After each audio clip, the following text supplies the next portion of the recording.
Welcome, everyone. This is Yvonne Davis and David Steele. We're accredited facilitators with the Rocky Mountain Compassionate Communication Network. And you are joining us today for Unleash Your Creativity, a blending of The Artist's Way by Julie Cameron and Nonviolent Communication by Marshall Rosenberg.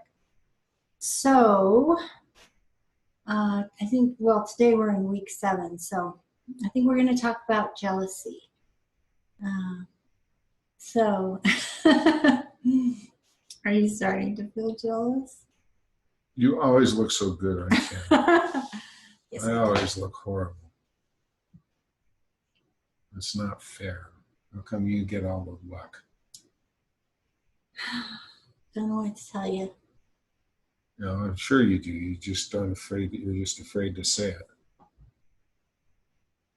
Well, maybe you could do something to be better looking on camera. Oh, look at that grin.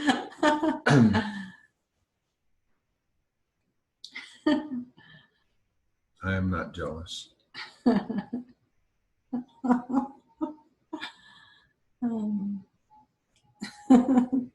You're the one that knows all about jealousy. Start talking. Oh, all right. Yes, sometimes I do feel jealous. Especially if I see someone who is really successful and I think that whatever they're doing, I could do better. I could do it much better.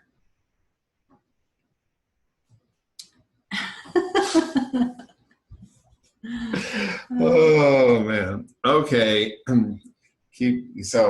Say more about it. Let's give an example. Well, I do have some thoughts about jealousy. Okay. So a couple of things. One is I have written many novels, and I'm still looking for an agent. And so when I see a book that's published, and especially if it's similar to one that I have written, and I don't think it's as good as mine, I get jealous. What do you mean jealous? Describe jealous. I mean, I think that I hate them. And this is someone you don't even know? Yeah. All right. So you don't know them, but you hate them? Yeah. I think that I hate them, and I hate all the agents, and I hate the world, and it sounds pretty silly when I say it like that. But I think that's pretty accurate. That's a lot of what jealousy is. Mm. So the point I would make, because you just set it up for me very nicely, thank you, is generally when we're jealous, what we're doing is we're interacting with a concept that we're carrying in our head. We're not interacting with a flesh and blood human being, or even really the sensory input delivered to our bodies through sight, sound, taste, smell, and touch. So the thing about connection is to be able to really experience someone's presence in a vivid way and create a merging. So when we're connected, we are out of that connection. Every person that I have a connection with, I'm slightly different. I'm a slightly different David. No two people know me identically, because my interactions with every single person is slightly different. So that connection, every connection I have, is its own uniqueness. And it makes life rich and robust. And so when we're jealous and we're not even really interacting with the other person, we're interacting with a concept in our mind that can easily lead to a lot of frustration and anger and disconnection. We don't even see the other person. We're just there. Yeah. They're just there. Yeah, there's no particular individual, because I don't know that person. That's right. So why do I feel so angry and jealous? Well, I think my guess is if you put on your NVC hat, it points to an unmet need. Or it is a consequence of a judgment instead of an observation. So you can take your pick. Uh-huh. This is your world, Yvonne. Would you rather have an unmet need or a judgment?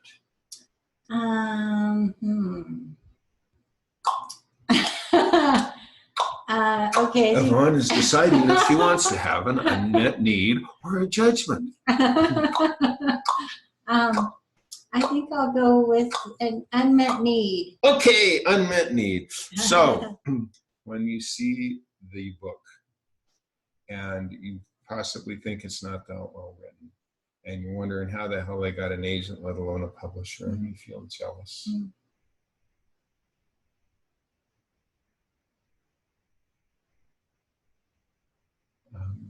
Just bring that jealousy into your body for a moment, if you can.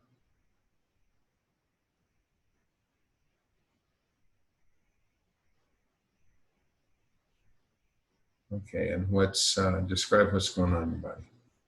Well, I don't feel anything in my body. I just have thoughts in my head. Okay, so you're not connected with your body. No. You're just connected with thoughts in your head. Yeah. And what's the tense of those thoughts? I'm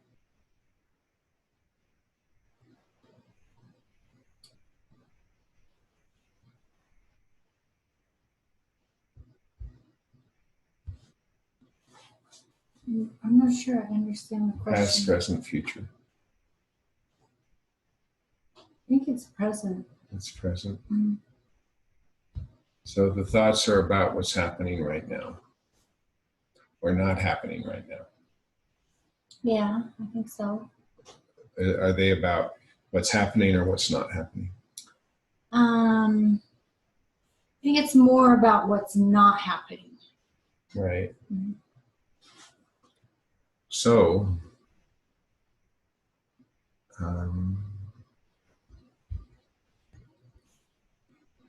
having just completed this chapter on abundance,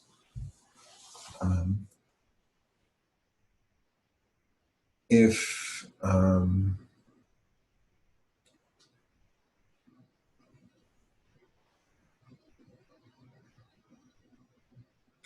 you focus on the what's not happening, and ask yourself, was there ever a time when something like that did happen? Or maybe not. Maybe you could just imagine what it was like if it did happen. And just to take a minute to do that, and then just tell me how your body shifts, or how your thoughts shift. Yeah, I feel excited and happy. You feel excited and happy. Are you more aware of your body? Mm-hmm. So, if you're experiencing jealousy and you want to create connection and transform the jealousy, just remember that jealousy wants you to be excited and happy. It just doesn't know how to do it. But that's what it wants. It's looking, I'm guessing that it looks at other people and tries to figure out what they did so that you can emulate it, so you can become happy and excited. Yeah. And I think that's true. Mm-hmm. And if it doesn't work, then you feel really frustrated because you're doing the right steps. It's what they did, and it worked. Mm-hmm. If someone could just tell me what the steps are, I'd just do them. Mm-hmm. And so there's frustration there too. Yeah. So that's what I. When you talk about jealousy, that's what I hear. Okay. That was Yvonne exploring an unmet need. Now for a judgment. So think of a time you're jealous, and maybe there's blame or criticism or judgment. Mm-hmm. And what's the judgment? I might think something like, they can't do that as well as I can. So why are they so successful? Why are they more successful than me?